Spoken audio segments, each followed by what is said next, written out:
हैं यूनिवर्सिटी में कुछ तो स्टूडेंट्स हैं और कुछ स्टाफ के आदमी हैं जो अप डाउन सफ़र करते हैं। उनके लिए खुशी की बात थी कि उनके सामने एक झूठा वादा रखा गया था। वो वादा था कि 25 लाख रुपया जो है वो इस रोड के लिए दिया जाएगा। आप माफ़ कीजिए, तीखे सवाल होंगे क्योंकि आप लोग खामोश रहते हैं और आपकी खामोशी जो है ये आवाम के लिए नुकसान है। क्या लगता है आपको, जिस तरीके से रवेद साहब यहाँ पर आए थे, हमें भी खुशी हुई थी और हमने वो स्टोरी चलाई थी 25 लाख रुपया यहाँ दिया जाएगा। 25 लाख रुपया कहाँ गया?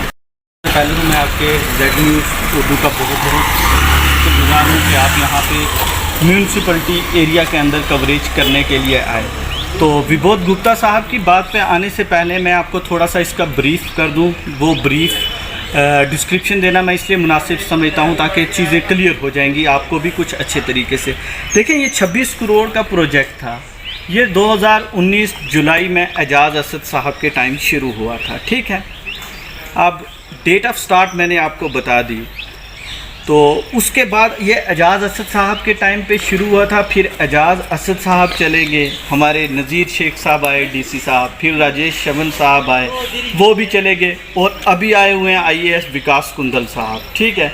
ये भी चले जाएंगे। ऐसे पता नहीं कितने और डीसी आएंगे, चले जाएंगे। लेकिन जो मुझे नज़र आ रहा है पिछले 3-4 सालों से, मैं यहीं का बाशिंदा हूँ रहने वाला, कि ये प्रोजेक्ट ऐसे का ऐसा ही रहेगा। और मैं इस रोड को लेके ना सिर्फ एक चीज़ हमारी सफ़र नहीं कर रहे, हमारे दुकानदार सफ़र कर रहे हैं, हमारी हेल्थ सफ़र कर रही है, हमारे व्हीकल्स सफ़र कर रहे हैं, हम लोग फाइनेंशियली सफ़र कर रहे हैं, हर चीज़ से सफ़र कर रहे हैं। विबोध गुप्ता साहब, आपकी पार्टी का सिर्फ एक ही मैनिफेस्टो है, झूठ पे झूठ, झूठ पे झूठ। मैं एक चीज़ आपसे ये पूछना चाहूँगा, शायद हमारे विबोध साहब ये समझ ना पाएँ उर्दू वाला सफ़र या कि फिर इंग्लिश वाला सफ़र, ये समझा दीजिए उन्हें, शायद समझ पाएँ। नहीं, वो विबोध गुप्ता साहब, वो मैं कुछ चीज़ें मैं भी स्पष्ट कर देता हूँ, वो बड़े अच्छे से समझ जाएंगे जब सुनेंगे। उर्दू का सफ़र है नहीं, शायद सफ़र कर रहे हैं। नहीं, सफ़र, हरासमेंट, तंगी, वो उस चीज़ की मैं बात कर रहा हूँ।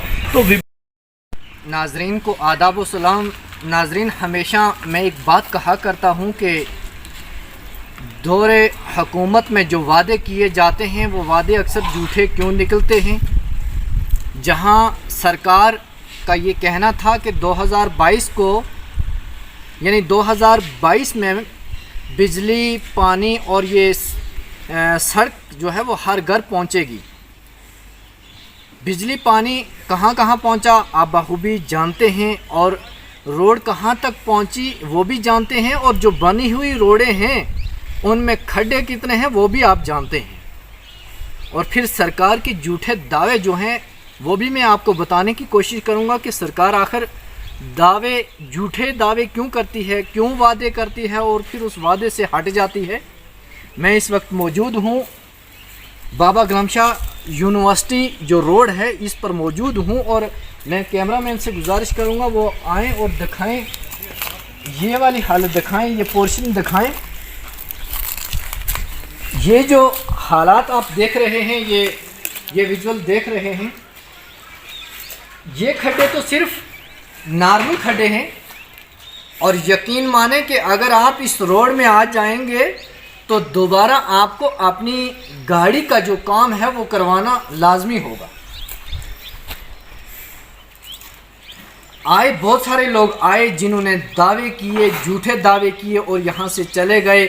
और ख़ासकर यहाँ पर मैं आपको बताऊं कि ये खुशी की बात थी हमारे लिए, और ख़ासकर यहाँ के मकामी लोगों के लिए भी, और ख़ासकर वो लोग जो डेली यानी अप डाउन सफ़र करते हैं। यूनिवर्सिटी में कुछ तो स्टूडेंट्स हैं और कुछ स्टाफ के आदमी हैं जो अप डाउन सफ़र करते हैं। उनके लिए खुशी की बात थी कि उनके सामने एक झूठा वादा रखा गया था। वो वादा था कि 25 लाख रुपया जो है वो इस रोड के लिए दिया जाएगा। ये सुन के तो बड़ा अच्छा लगा था, लेकिन आखिर वो वादा कहाँ गया, वो पैसा कहाँ गया, पैकेज जो था वो कहाँ चला गया, ये समझ में नहीं है। हमारे साथ यहाँ पर सोशल एक्टिविस्ट मुख्तार साहब हैं। आज इनसे भी जानते हैं, यहाँ के मकामी हैं, ये यहीं के लोकल रहने वाले हैं। क्या लगता है सर आपको? मैं ये आपसे सवाल पूछूंगा और आप माफ़ कीजिए, तीखे सवाल होंगे क्योंकि आप लोग खामोश रहते हैं और आपकी खामोशी जो है ये आवाम के लिए नुकसानदायक है। आवाम को नुकसान देती है। क्या लगता है आपको, जिस तरीके से रवेद साहब यहाँ पर आए थे, हमें भी खुशी हुई थी और हमने वो स्टोरी चलाई थी 25 लाख रुपया यहाँ दिया जाएगा, 25 लाख रुपया कहाँ गया? सबसे पहले तो मैं आपके जेड न्यूज़ उर्दू का बहुत शुक्रगुजार हूँ कि आप यहाँ पे म्यूनसिपलिटी एरिया के अंदर कवरेज करने के लिए आए। तो विबोध गुप्ता साहब की बात पे आने से पहले मैं आपको थोड़ा सा इसका ब्रीफ कर दूँ। वो ब्रीफ डिस्क्रिप्शन देना मैं इसलिए मुनासिब समझता हूँ ताकि चीज़ें क्लियर हो जाएंगी आपको भी कुछ अच्छे तरीके से। देखें, ये 26 करोड़ का प्रोजेक्ट था। ये 2019 जुलाई में एजाज़ असद साहब के टाइम शुरू हुआ था, ठीक है। अब डेट ऑफ स्टार्ट मैंने आपको बता दी। तो उसके बाद ये एजाज़ असद साहब के टाइम पे शुरू हुआ था। फिर एजाज़ असद साहब चले गए, हमारे नज़ीर शेख साहब आए डीसी साहब, फिर राजेश शवन साहब आए, वो भी चले गए, और अभी आए हुए हैं IAS विकास कुंदल साहब, ठीक है। ये भी चले जाएंगे, ऐसे पता नहीं कितने और DC आएंगे चले जाएंगे। लेकिन जो मुझे नज़र आ रहा है पिछले 3-4 सालों से, मैं यहीं का बाशिंदा हूँ रहने वाला, कि ये प्रोजेक्ट ऐसे का ऐसा ही रहेगा। और मैं इसमें एक बात मुबारकबाद देता हूँ अपने इस कंसर्निंग डिपार्टमेंट को, R&B को, कि ये बड़ा अच्छा काम कर रहे हैं। और इन्हें एक काम और करना चाहिए कि ये ड्यूरेशन नहीं बतानी चाहिए काम की कि ये कब कंप्लीट होगा।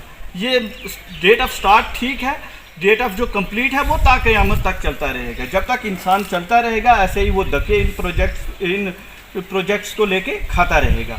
अब जब ये आया फिर ठीक है, उसके बाद जब इनका ये प्रोजेक्ट वर्क थोड़ा डिले हुआ तो इन्होंने बीच में कोरोना इश्यूज़ बना दिया। अब जो ही कोरोना इश्यूज़ से ये रिकवर हुए तो इनके कुछ और इश्यूज़ आ जाते हैं बीच में, फिर कंट्रैक्टर इश्यूज़ आ गए। फिर जब हमने देखा कि भाई 3 साल हो गए, काफ़ी टाइम से ये प्रोजेक्ट कुछ स्पीड नहीं पकड़ रहा, वैसे के वैसे ही हमने बहुत से एजिटेशंस किए, आपने भी देखे होंगे, कवरेज किए होंगे। तो उसमें क्या हुआ कि विबोध गुप्ता साहब आए, MLC, हमारे ex-MLC, उन्होंने हमें एश्योरेंस दिलाई कि 25 लाख रुपया मैं रिलीज़ करवा रहा हूँ अपने फंड से। मैं क्या कर रहा हूँ, आपको फिल्ट्रेशन प्लांट तक BT करके दूंगा। ये जुलाई की बात है, अगस्त गुजर गया और विदिन डेज़ उन्होंने कहा था विदिन 1 वीक ये काम शुरू हो जाएगा। आज लगभग 2 महीने गुजर चुके हैं। मैं विबोध गुप्ता साहब से आपके चैनल के थ्रू पूछना चाहता हूँ कि विबोध गुप्ता साहब कहाँ पे है वो 25 लाख रुपया? क्या कहीं वो 25 लाख रुपया आपने खर्च दिया है? अगर खर्च दिया है तो मेहरबानी करके बताएं। इस रोड पे अगर खर्च कर दिया है तो बताएं विबोध गुप्ता साहब। हमें तो कहीं वो 25 लाख रुपया दिख नहीं रहा। बिल्कुल आप जैसा आपकी पार्टी का मैनिफेस्टो होता है, आप बिल्कुल उसी के तहत काम कर रहे हैं। आप ये कहते हैं कि सबका साथ सबका विकास, मुझे कोई कहीं विकास नहीं दिखता इस रोड पे, मुझे सिर्फ आए दिन विनाश ही विनाश दिखता है। सिर्फ खड्डे दिखते हैं। हाँ, खड्डे दिखते हैं और उन खड्डों में विनाश दिखता है, क्योंकि आए दिन कोई ना कोई एक्सीडेंट होता है। और इस रोड को लेके ना सिर्फ एक चीज़ हमारी सफ़र नहीं कर रही, हमारे दुकानदार सफ़र कर रहे हैं, हमारी हेल्थ सफ़र कर रही है, हमारे व्हीकल्स सफ़र कर रहे हैं, हम लोग फाइनेंशियली सफ़र कर रहे हैं, हर चीज़ से सफ़र कर रहे हैं। विबोध गुप्ता साहब, आपकी पार्टी का सिर्फ एक ही मैनिफेस्टो है, झूठ पे झूठ, झूठ पे झूठ। मैं एक चीज़ आपसे ये पूछना चाहूँगा, शायद हमारे विबोध साहब ये समझ ना पाए उर्दू वाला सफ़र या कि फिर इंग्लिश वाला सफ़र, ये समझा दीजिए उन्हें, शायद समझ पाए। नहीं, वो विबोध गुप्ता साहब, वो मैं कुछ चीज़ें मैं भी स्पष्ट कर देता हूँ, वो बड़े अच्छे से समझ जाएंगे जब सुनेंगे। उर्दू का सफ़र है नहीं, शायद सफ़र कर रहे हैं। नहीं, सफ़र, हरासमेंट, तंगी, वो उस चीज़ की मैं बात कर रहा हूँ। तो विबोध गुप्ता साहब, आपको सिर्फ वोट टाइम याद आती है, आप वोट के वक्त आ जाते हैं। मैं देखता हूँ आप कीजिए ना सियासत, आप ड्यूरिंग आगे इलेक्शन मैं देखता हूँ, अरे विबोध साहब आप क्या लोगों को इंसाफ दिलाएंगे? आपके दौर में आप कांग्रेस का रोना रोते हैं, 70 साल से कांग्रेस ने क्या, एनफ, बहुत हो गया ये डायलॉग, हम सुन के हमारे कान पक चुके हैं।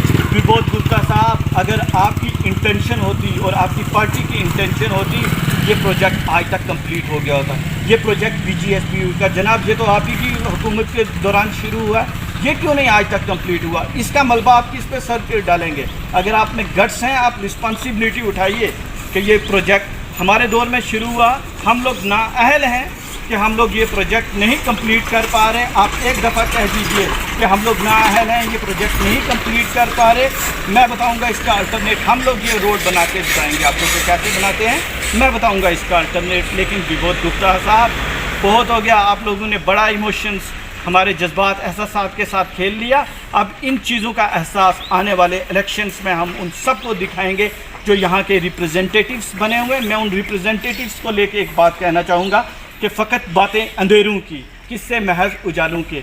चिरागे आरजू लेकर ना तुम निकले ना हम निकले, आपने बहुत बेवकूफ़ बना लिया हमें। हम जनरेशन्स टू जनरेशन्स बेवकूफ़ बनाते हैं, लेकिन अब ऐसा नहीं होने दूंगा मैं। अब मैं वोट के टाइम आपको बताऊंगा कि लोगों को मैं समझाऊंगा कि वोट की क्या ताकत होती है, और आपको एहसास करवाऊंगा। आपको अगर ज़िंदगी रही एक बड़ा मेजर सेटबैक में नहीं, हमारे पास वो कवरेज भी मौजूद है कि ववेद साहब ने एक वादा दिया था आपको कि हम इसका काम जो है वो जल्दी शुरू करवाएंगे और विदिन डेज शुरू करवाएंगे। जब आप लोग प्रोटेस्ट पे थे उसके बाद भी हमने कवरेज चलाई थी, और पहले भी उनके वादे थे। उनका क्या वादा था कि कब चलाएंगे, कुछ याद है आपको? Sir, BJP is famous for promises and empty slogans, ठीक है। अब ये मैं वही बात पूछ रहा हूँ आपके चैनल के माध्यम से कि विबोध गुप्ता साहब कहाँ पे है वो 25 लाख? वो 25 लाख रुपया कहाँ फिल्ट्रेशन प्लांट तक बीटी हुई है? ज़रा बता दीजिए विबोध गुप्ता साहब। अपने इन फेक प्रोमिसेस से निकलिए, ज़मीनी सतह पे आइए, देखिए क्या हो रहा है ज़मीनी सतह पे आके। लेकिन आपको क्या लगता है कि जिस तरीके से यहाँ यूनिवर्सिटी है, बाबा गुलाम शाह बादशाह यूनिवर्सिटी, और जानी मानी हुई यूनिवर्सिटी है जो हिंदुस्तान की यूनिवर्सिटी मैं कहूँगा इसे, लेकिन हिंदुस्तान की कोई माने ना माने तो जम्मू कश्मीर की तो मानी हुई यूनिवर्सिटी है, जहाँ पर हज़ारों की तादाद में जो है तालिब इल्म हासिल कर रहे हैं। और क्या लगता है आपको, क्या वीसी साहब भी सोए हुए हैं, वो भी कुछ नहीं कर रहे? उनको भी कुछ आवाज़ उठानी चाहिए अपने स्टाफ के लिए, अपने स्टूडेंट्स के लिए। क्या कहेंगे वीसी साहब को, क्या कहेंगे आप? सर देखिए, मैं आपको बता दूं कि इससे पहले भी मैंने यूनिवर्सिटी के रिलेटेड एक बाइट दी थी, कुछ हकाइक रखी थी, लेकिन ये हमारी बदकिस्मती है कि ये लोग क्या कर लेते हैं, पर्सनली लेना शुरू कर देते हैं चीज़ों को। ये मेरा ऐसा मानना है कि ये जो बाहर के वाइस चांसलर आते हैं, ये यहाँ सिर्फ अपना स्टेटस इंजॉय करने के लिए आते हैं। देखिए, चांसलर यूटी का होता है LG, vice chancellor vice chancellor. आप समझ रहे हैं मैं क्या समझाने की आपको कोशिश कर रहा हूँ कि एक वाइस चांसलर जो हमें रोड नहीं दे पा रहा, वो कैसे एश्योर कर सकता है कि आपके बच्चे का फ्यूचर जो है सेफ है, सेफ हैंड्स में? ये सिर्फ मीडिया में। हाँ, मीडिया में अगर आप मुझे कहें कि सोशल इरा है, मीडिया में हमारे वाइस चांसलर साहब बहुत अच्छा काम कर रहे हैं।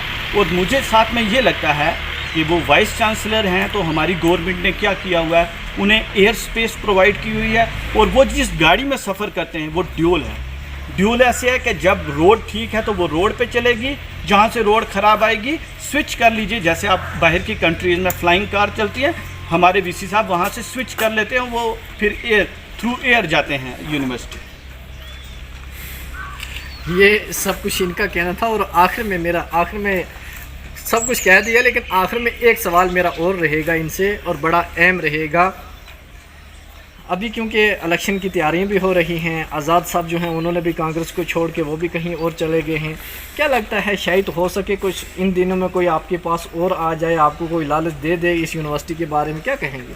सर, ये मेरा एक मेन क्वेश्चन था, और ये जनता आपसे सुनना चाहती है। सर बिल्कुल, मैं आपका बड़ा अच्छा सवाल है, और मैं मतलब बड़ा फ़ख्र महसूस करता हूँ कि जब ऐसे हकाइक, ज़मीनी हकाइक रिलेटेड कोई सवाल पूछता है ना। आपने आज़ाद साहब का कहा, ठीक है, अब मुझे आज़ाद साहब के साथ पर्सनली कुछ नहीं है, लेकिन मैं आज़ाद साहब से पूछना चाहता हूँ। आज़ाद साहब 2008 में बम बम बोले का जब वो इरा आया था, तब आप चीफ मिनिस्टर थे, तब आप रियासत को किन हालात में छोड़कर भागे थे? आज आप नई पॉलिटिकल पार्टी लॉन्च करने का सोचते हैं, पीर पंचाल रीजन की हालात वैसी की वैसी ही हैं। आप कीजिए पॉलिटिकल पार्टी लॉन्च, लेकिन उससे क्या हो जाएगा? चेहरे तो वही है पुराने, माइंडसेट वही है पुराना, काम करने का इनका तरीका वही है पुराना। जहां इस रोड को पाई तकमील तक पहुंचने के लिए मैं कहता हूं, मैं अपनी ज़िंदगी के 30 से 32 साल दे चुका हूं 6 से 7 किलोमीटर स्पैन के लिए, ये नहीं हो पाया। तो आज़ाद साहब ऐसा क्या कर लेंगे? अगर आज़ाद साहब इतने ही वेल विशर यहाँ आ जाएं, वो नहीं आ जाए, कोई भी आ जाए, कोई भी पार्टी वाला आ जाए, आपको फिर वादा दे के चला जाए। सर वादे क्या, हम लोग क्या बेवकूफ़ हैं? बेवकूफ़ बन जाएंगे आप। सर मैं वही समझाने की कोशिश कर रहा हूँ कि तालीम का मकसद ये नहीं है कि सिर्फ आपने नौकरी हासिल करनी है। अगर ये मकसद रखोगे तो यकीन मानिए वो माशरा कभी तरक्की नहीं करेगा, सिर्फ नौकर ही पैदा होते हैं।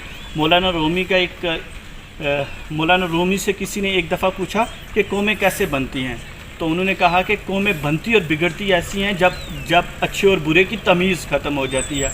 आज़ाद साहब क्या कर लेंगे, कोई भी हो क्या कर लेगा। जो डेली वेजर्स थे वो आज भी डेली वेजर्स हैं। डिफरेंट डिपार्टमेंट्स में आप देखिए, क्या परमानेंट किए किसी ने। अच्छा, अगर ये कहते हैं कोलिशन में सबके साथ रहे हैं, ये कोई ये कहे कि जनाब मैं करना चाह रहा था वो दूसरे नहीं के होने दे तो वो दूसरे वाला आता वो नहीं। अभी आप रिसेंटली उनकी स्टेटमेंट सुन लीजिए ना, 370 को लेकर वो जो दी है। पार्लियामेंट के अंदर कुछ और टोन थी, पार्लियामेंट के बाहर आके कुछ और टोन। और ये जो आज़ाद साहब के साथ गए हैं, इनको जब लगा हमारा दूसरी पॉलिटिकल पार्टी में कुछ नहीं है, फ्यूचर नहीं है, क्योंकि होता है ना हर एक बंदा तरक्की का सोचता है, ठीक है, लेकिन तरक्की के भी कुछ पैरामीटर्स होते हैं। मैं कहता हूँ जैसे स्टूडेंट्स का एग्ज़ाम होता है ना, तो फाइनल रिपोर्ट आती है कि स्टूडेंट पास हुआ या फेल हुआ। अगर इनके on the basis of work देखा जाए ना, तो ये सारे फेल आएंगे नज़र। ये थे मुख्तार साहब, जिन्होंने इस रोड को बाबा गुलाम शाह बादशाह यूनिवर्सिटी की जो ये रोड की खस्ता हाली है, इस रोड को लेकर भी अपना इजहार ख्याल किया। लेकिन अफसोस आता है, मैं हकीकत माने मैं धड़ल्ले से बोलता हूँ, इसलिए धड़ल्ले से बोलता हूँ कि मैं नादार आदमी हूँ, खुदा के हाथ में जान है, किसी से डरना नहीं है। और मैं यही बात करता हूँ हमेशा डेवलपमेंट को लेके, बच्चों की ज़िंदगी को लेके, जो बेरोज़गार नौजवान इस वक्त भटक रहे हैं, मैं उनको लेकर बात हमेशा करता रहता हूँ। और ख़ासकर मैं इस मकाम पर आया हूँ कि ये मकाम जो आपने विजुअल देखे और मैं आपको दिखा भी दूँगा डिस्प्ले पर। क्या लगता है आपको कि यहाँ 10 या 12 किलोमीटर या 15 किलोमीटर ये पूरी नीचे से ऊपर तक ये रोड होगी, यानी राजौरी से लेकर यूनिवर्सिटी तक यही होगी? ज़्यादा से ज़्यादा कितनी होगी सर? 15 किलोमीटर होगी?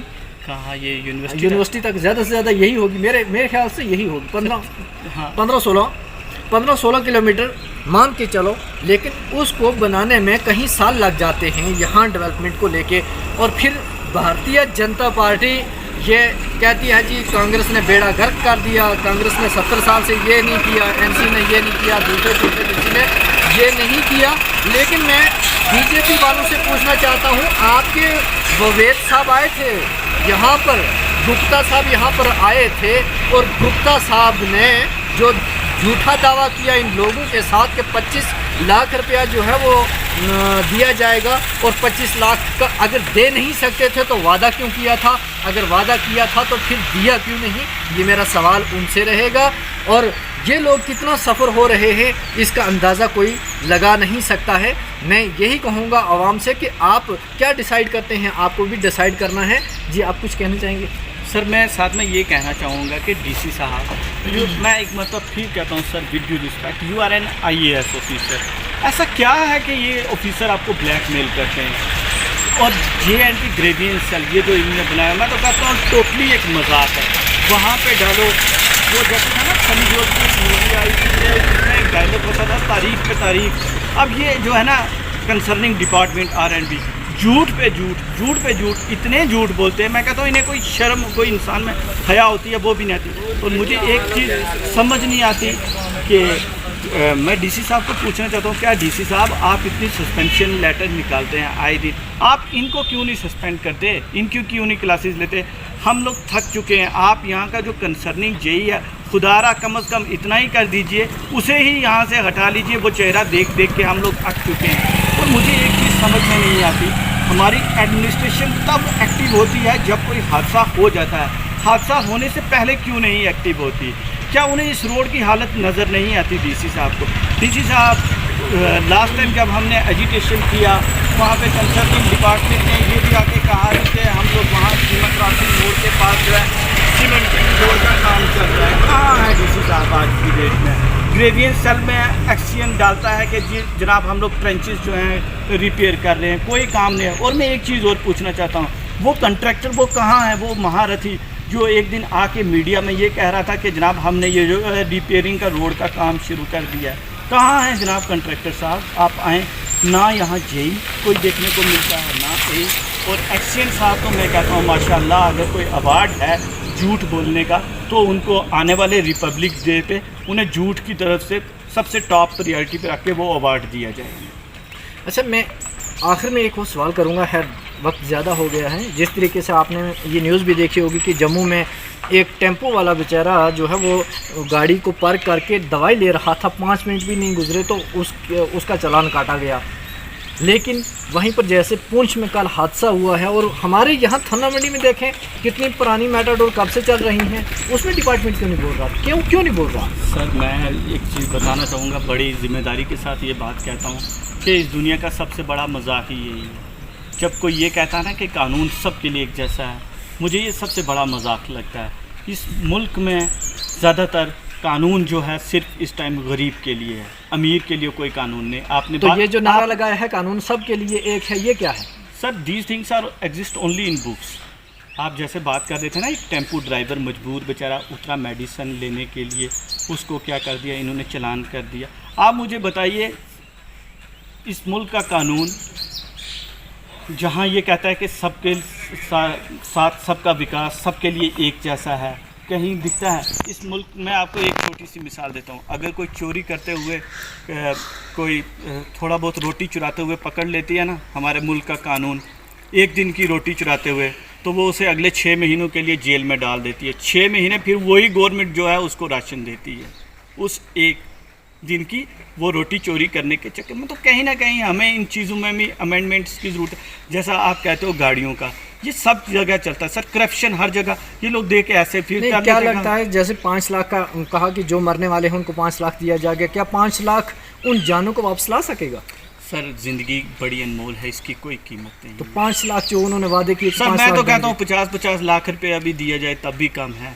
वो मैं कहता हूँ ज़िंदगी की कोई कीमत ही नहीं है। ठीक है, तो अब जैसे आपने कहा ना मनोज सिन्हा साहब यहाँ आए हुए थे, ठीक है, मनोज सिन्हा साहब आप आए, वहाँ पे आपने लोगों की ग्रीवेंसेस सुनी, ठीक है, दुख का इजहार किया, आपने दिया कंपनसेशन जितना आपके एंड से हो सका, ठीक है। मनोज सिन्हा साहब ज़रा यहाँ पे भी नज़र डाल जाते, ये भी इसी पीर पंचाल का रीजन है, ये कोई पाकिस्तान का हिस्सा नहीं है रजौरी।